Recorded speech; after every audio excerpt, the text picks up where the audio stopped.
We're here at Eureka today, where young people from across Wirral schools have had the chance to speak to scientists on board the Royal Research ship, the Sir David Attenborough, which is currently down in the Antarctic. It has been an amazing opportunity for these young students to really get an insight into polar science, polar operations and its effect on climate change.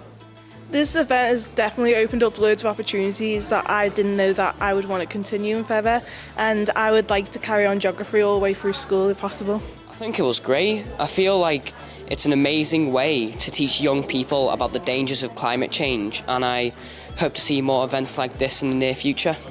It's so important to look after the environment because you want to make sure that the future generations live the best life possible.